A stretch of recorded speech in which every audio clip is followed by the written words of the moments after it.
I never imagined a single lottery ticket could ignite a storm that would tear through my family like wildfire. That afternoon, my daughter's call was trembling, her words jittery with disbelief. "Mom, I won," she said, her voice a mix of excitement and fear. $50 million, my mind word. My daughter, always the quiet one, had hit the jackpot. It should have been a moment of celebration. Instead, it became a battlefield. I hadn't even said a word of congratulations before she said it. "You have to leave. I can't have you here anymore." I froze, my own daughter, the girl I raised, telling me to leave her home, the house I had watched her grow up in. Her husband leaned against the kitchen counter with that smug, dismissive look. "She's being dramatic. Mom, just let her enjoy this." But something in me sensed the storm beneath her laughter. I didn't argue, I didn't yell. I simply smiled, a calm, almost eerie smile. "Before you celebrate, maybe check whose name is on that ticket." She rolled her eyes, tossing the ticket carelessly on the counter, as if the numbers themselves could shield her from reality. I left, my footsteps slow, deliberate, not because I had to, but because I knew the night wasn't over. In those 20 minutes outside her house, the world seemed suspended in tension. The air thickened, shadows seemed darker. Something primal whispered that this lottery win wasn't just about money. It was about testing trust, greed, and the thin line between love and entitlement. I didn't need to rush back. The revelation would come. And when it did, it would shake her world to its very core. 20 minutes passed. 20 minutes of silence that felt like an eternity. Then my phone buzzed, a simple text from her. "Mom, I don't understand." I already knew she had reread the ticket. Eyes scanning the numbers, heart racing, hope clashing with confusion. She didn't know yet that the name printed on the ticket wasn't hers.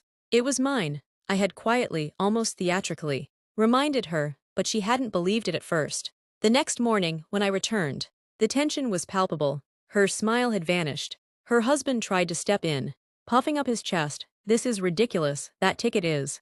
I raised my hand calmly, silencing him.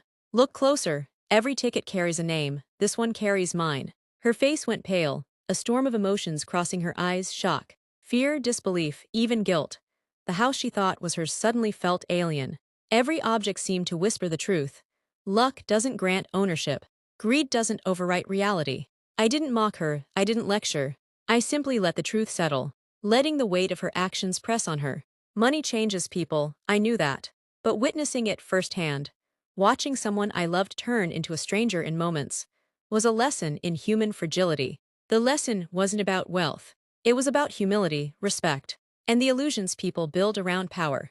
And as I stood there, the world seemed to pause, the quiet stretching into something almost eternal. Every tick of the clock hammered home one fact: fortune can test even the strongest bonds, and sometimes it reveals truths you wish you could ignore.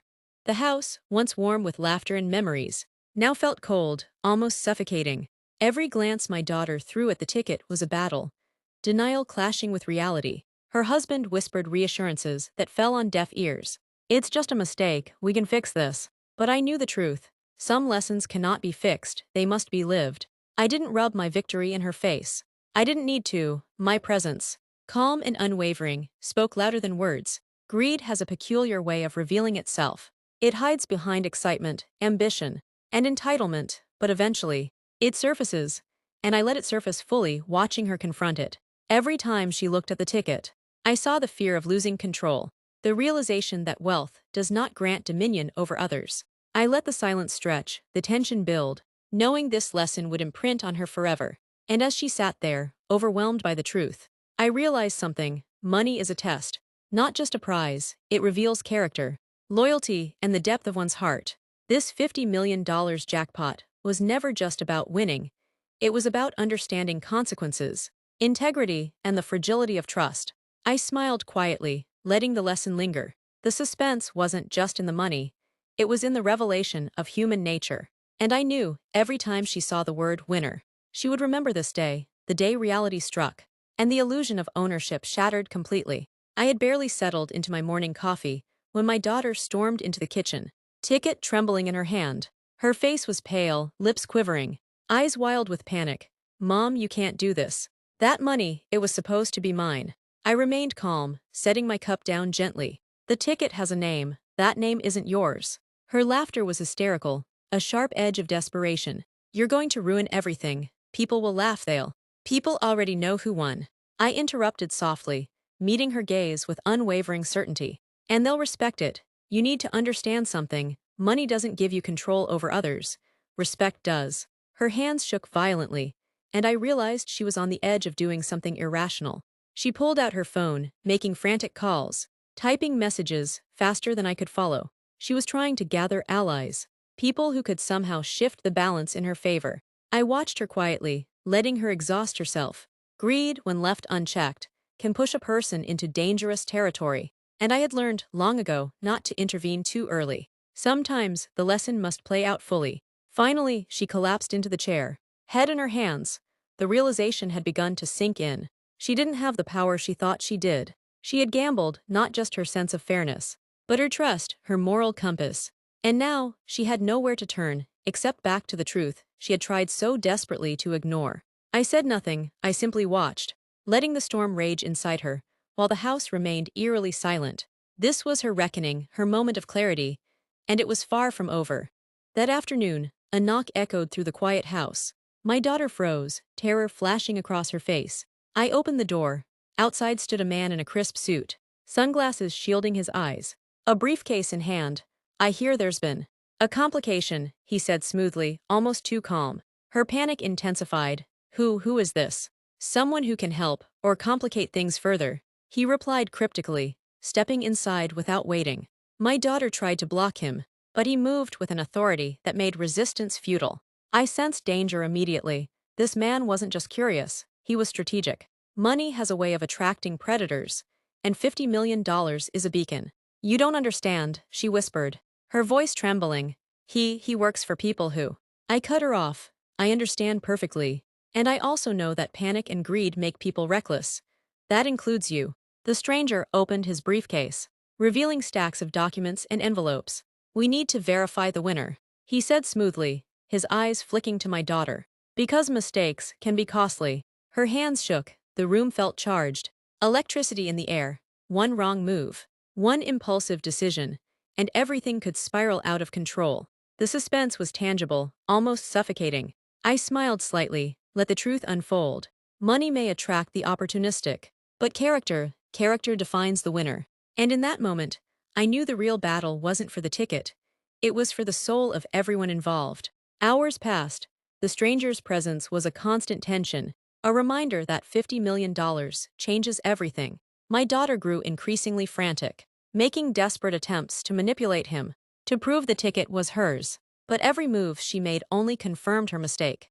I stayed calm, observing, guiding silently. And then, the stranger leaned forward, placing a hand on the briefcase. "The winner has been confirmed," he said, voice low and deliberate. "All legal rights belong to the person whose name is on the ticket." My daughter's face drained of color. She realized fully that the $50 million, the prize she thought she could claim, was beyond her reach. Her desperation dissolved into shame, frustration, and disbelief. I finally spoke. "Sometimes lessons come with a price tag. Money reveals truth, exposes greed, and tests loyalty, and sometimes it reminds you who you really are." The stranger nodded subtly, collected his papers, and left. Silence enveloped the house, broken only by my daughter's quiet sobs. I looked at her and said softly, almost gently, "You'll remember this day. Not because of the money, but because of the lesson. Wealth can make people act out of character, but truth always prevails." From that day forward, the word winner carried a weight she couldn't ignore. And the $50 million. It was mine, not just in possession, but in the story of character, patience, and the quiet triumph of truth over greed. Hours passed.